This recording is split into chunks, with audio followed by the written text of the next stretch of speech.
What's going on, everyone? It's Mike, it's John back again. Everton 2, Nottingham Forest 0.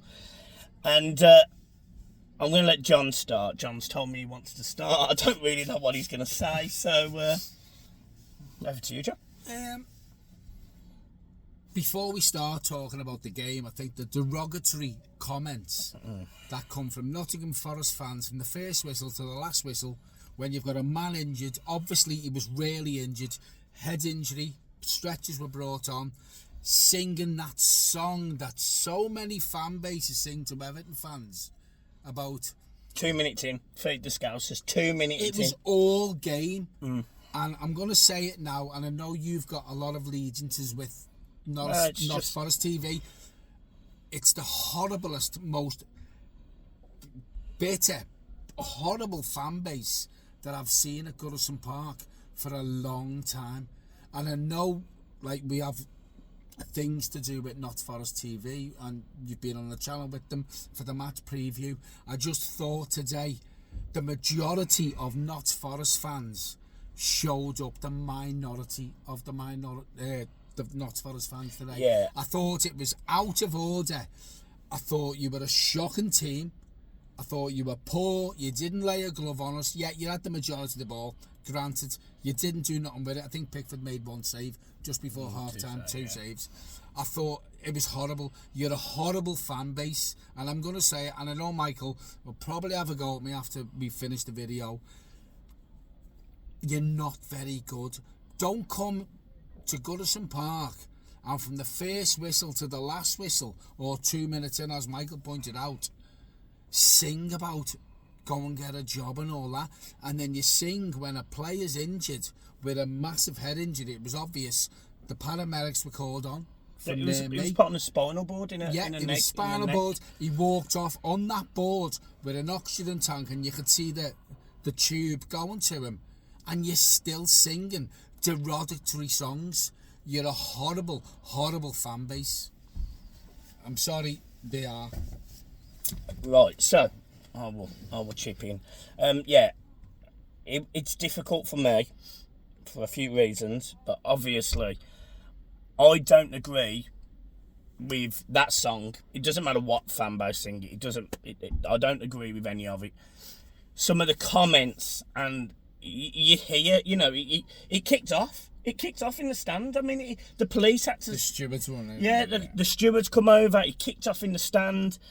And every Forest fan I've ever met, personally, has been lovely. It was incredible, actually. There was a coach at They're Knutsford. the minority. Yeah, there was the majority today. There was a coach at Knutsford, and they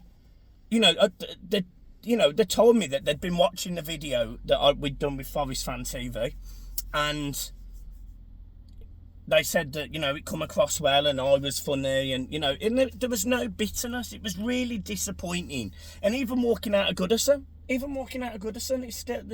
was still kicking off. It was still bubbling over. And I get it. It's a high-pressure game. I get it.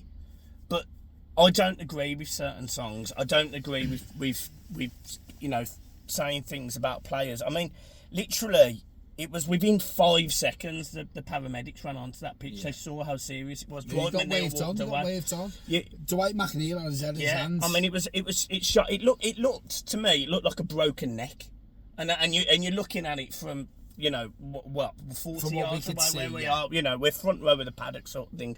So yeah, it was disappointing to see that. However, I think, just to add to that, the Not Forest fan base as a whole, obviously you can only allow so many there, the majority of that fan base today have tarnished Not Forest Football Club, in my opinion. I'm not saying they're all like that, but I think you were bang out of order with the songs and the way you reacted and the songs you sang when there's a player obviously in discomfort, getting carried off on a neck brace board or whatever you want to call it, with a canister of gas and air, with the tubes going to him, and you still carried on with them songs. The fans that were there today, just the fans that were there today, I think you were an absolute disgrace to your football club?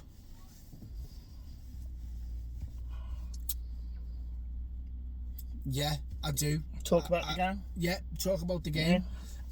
So, listen, the first half, I think it was two teams who know the position they were in. Yeah. I didn't think there was an outstanding team in the first half. Yeah. You know, Everton couldn't get on the ball. I thought we were sitting too deep. I thought we were inviting Forrest on, and I said to you just before the game, you've got to watch a certain player in Morgan Gibbs-White because they've got a game changer there. You know, they've got a man who can create chances for the centre forwards. Yeah. We haven't got that, and I think it proved that in the first half. Yeah.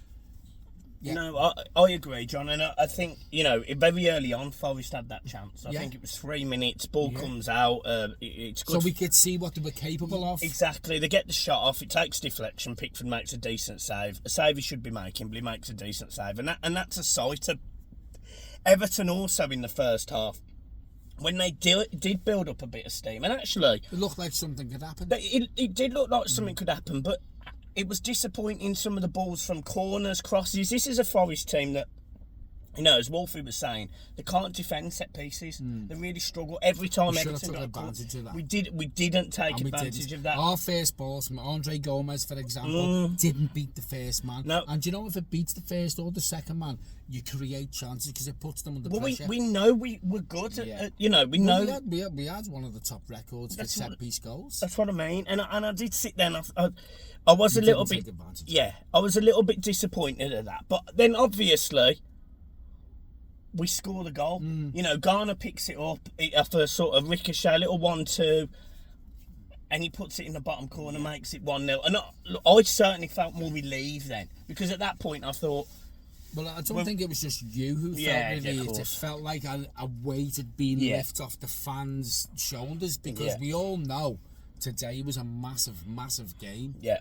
And then we go into half-time. Yeah, we go into half-time, but Pickford, just before, he makes a phenomenal save. He makes a phenomenal save. Ball shot at him from, I think it's Chris Wood, and he makes a sensational save. Now, I also am going to mention the fact that Forest did have 2 possible penalties in that first half. The first one I didn't think was a penalty. The second one, I'm not going to lie, I've seen them given.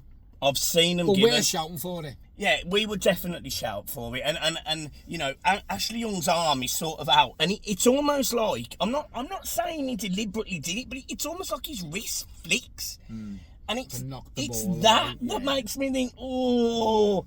But look, we let's be honest, we have not had very good decisions this season, so we're going to take one. And then we come into we're sort of in the second half, and I thought we were a better team. I did think we were a better team, but I must say, for the first 10-15 minutes, I was concerned that we weren't moving the ball forward quick enough. Yeah, I think we had that problem throughout the game. Oh yeah. To be fair, I mean, there was so much space where we were sitting in the paddock for Mikalenko. You know, you've only got to put it wide, and you're on the attack. But no, and then Pickford was booting it long, and we haven't got a centre forward who wins headers, and it kept coming back to us, and it was putting us under pressure. Yeah. Do you know what I mean? Yeah. But overall, I think the best team won. It wasn't a great performance by no stretch of the imagination.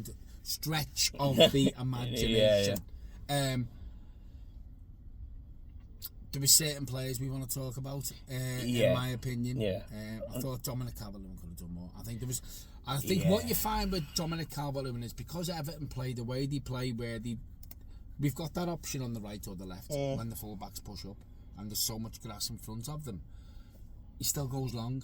Yeah. And then you're putting Dominic Calvert-Lewin under pressure there. I mean, there was a few headers he did when he flicks it on, but there's no one running in behind. You could tell at the start of the second half. I think it's Niakite, the centre half for Forest today. I actually thought he did a great job against Calvert-Lewin. Yeah. Every single time the ball in the air, he would manage to get the right side of him. The way I look at it, though, if he's playing against a better centre forward, he's probably and that's, you know, you're not in the position that Everton or Forest are for having the best players in the league, you know. So yeah, I get that, and I thought, obviously, when we got the second goal, that was it then. I remember I was sitting next to a lad who watches the channel, very, very grateful for the lovely comments and whatever, and he said, we've needed that to sort of just get our calms the nerves, doesn't it? Yeah. And then you're rather than aiming to go and get 3 or 4. But then when you've got that much injury time, you're thinking, because it's Everton, yeah, we can concede to it. Yeah. And that was the thing we were saying. The biggest thing for us now is to keep a clean sheet. Keep a clean sheet. And it's good for the clean sheet. Yeah, exactly. You know. And we needed that after such a poor performance on Monday. Well, and I thought the setup was right. I was concerned about Doucouré and Gomez at the start of the second half because I felt like they were both leaving a massive gap in the middle. But to be fair to Dyche, and I will criticise and I'll praise when they deserve it.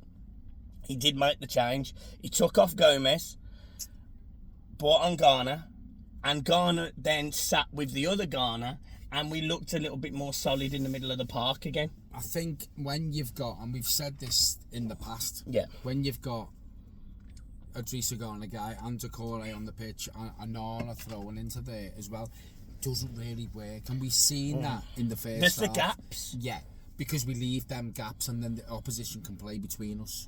Yeah. Do you know what I mean? I thought James Garner, come on, he's done well. It's probably his best half of football we've seen from James Garner for a while. But for me, I'm going to give him man of the match now, by the way. I thought Idrissa Gana guy, when he come on, done really, really well. Yeah, I mean... he was mopping up, he was getting in, he was trying to get in front of the opposition, to win the ball back. He worked hard. I completely disagree. I'm joking. I'm joking. No, I'm joking. No, I also give it to Idrissa Gana guy. Yeah. And just to echo what you've just said, he was picking up the ball. He was having to carry the ball forward. Which is what we spoke about. I didn't think Doucouré had a great game. No, he didn't. So every time he sort of paid the ball forward, Doucouré would go backwards and go. It just struggled a bit today for me, Doucouré. But Garner made sure we ticked over in midfield. He was that calm and influence when he had the ball. When and he actually, won it back. I quite liked seeing Garner and Gomez together, actually, because Garner would win the ball, and Gomez, he is composed. You don't, he's the most composed player we've got at the club. You don't worry as much, but it didn't really work when he had Gomez and Doucouré both going forward, and that was a bit of a killer. But yeah, look, I'm happy with the performance. I'm obviously happy with 3 points. It's the most important thing to do. That was a bit, And look, I'll be straight. I think that's it now. I think we're up. I think we're done. I know people will still say, but I think it's a 7-point gap from Luton.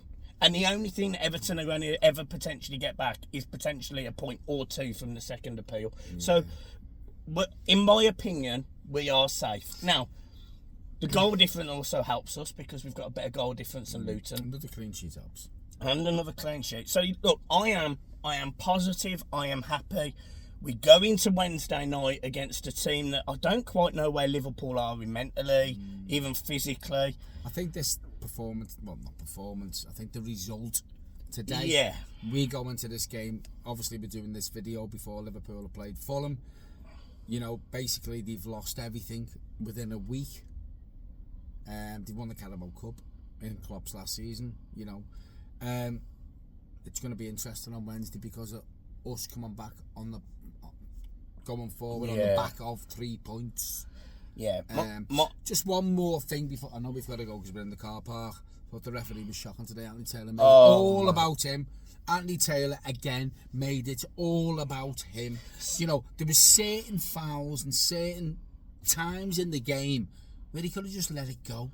But no, he wants to be there. The Sky cameras go on him, or whatever it is. He made it all about There was also, though, certain situations that you don't understand how it's not been given a foul. Yeah. I don't know how... there was even certain situations where Forrest should have got a foul. I don't understand. I'm thinking, how have you not give that to Forrest? Murillo, today, there was the occasion on Calvert-Lewin where he drags him to the floor. Garner where he drags him to the floor. Beto had one. I don't actually know how he stayed on the pitch. Well, yeah. I mean, there was one for Branthwaite. There was a foul given against Everton, for Everton in their favour. Branthwaite goes over to the referee going, how many are going to get let go? He books He books him in. Branthwaite and then gives Everton the free kick.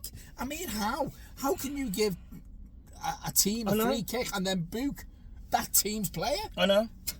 It was honestly, it was shocking. But I just think he's a terrible referee anyway. But he makes it. We've had them in the past with Mark Halsey. He used to make it all about him. We've got now one with Andy Taylor. Taylor. But yeah, listen. 3-0 up. Michael's got a 2.5 hour drive. 2-0. 2-0 up. 2-0. 2-0 up. 2-0. We won 2-0. Yeah, but you said 3-0 up.